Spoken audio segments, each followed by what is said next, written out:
মইনাকল তোমালোক কোন ক্লাছত পঢ়া? পিপি। তোমালোকৰ স্কুলৰ নাম কি?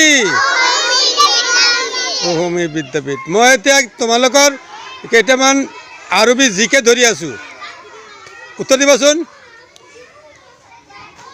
1 নম্বৰ, কোনজন নবীৰ মা দেউতা নাই? কোনে কবা? কোনজন নবীৰ মা দেউতা নাই? কোনে কৈছা? হাত দাঙি দিয়া। কোনজন নবীৰ মা দেউতা নাই কোৱাচোন? আদম আলাইহিস সালাম। কোনজন নবীৰ মা দেউতা নাই? আদম আলাইহিস সালাম। মই যিটো প্ৰশ্ন সুধিম সেই প্ৰশ্নৰ উত্তৰটো কোনে কোনে জানা হাত দাঙি দিবা। ৰেডি? কোনজন নবীৰ দিনত মহা বানপানী হৈছিল? কোৱাচোন কি? নূহ নবী। হয়, নূহ নবী। নূহ আলাইহিস সালামৰ দিনত বানপানী হৈছিল। মইনাকল এতিয়া কোৱা, কোনজন নবীক দ্বিতীয় আদম বোলা হয়? নহয়, ইব্ৰাহিম আলাইহিস সালাম নহয়। কোনজন নবীক দ্বিতীয় আদম বোলা হয় কোৱাচোন? কোনে ক'ব পাৰিবা? নহয়, কোনজন নবীক দ্বিতীয় আদম বোলা হয় কোৱা, কোৱাচোন। কোৱা, কোনজন নবীক দ্বিতীয় আদম বোলা হয়? ক'ব নোৱাৰিলা?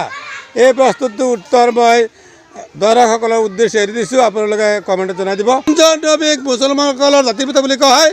ইব্ৰাহিম আলাইহিস সালাম। কোনজন নবীৰ ওপৰত কুৰাণ শ্বৰীফ নাজিল হৈছিল? গুড। হযরত মুহাম্মদ মুস্তাফা সাল্লাল্লাহু আলাইহি সাল্লামৰ ওপৰত কুৰাণ শ্বৰীফ নাজিল হৈছিল। গুড।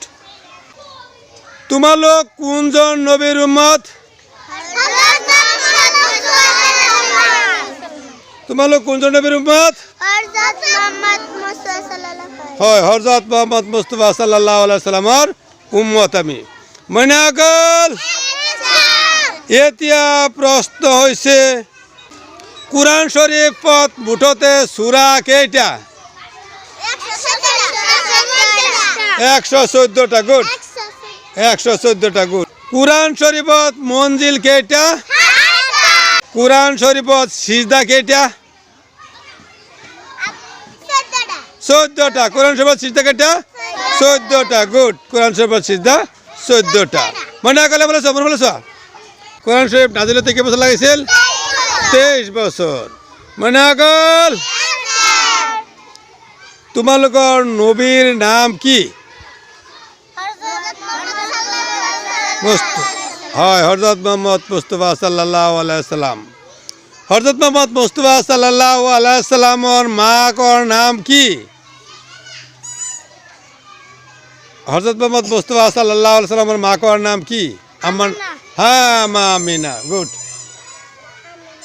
Good, good, good.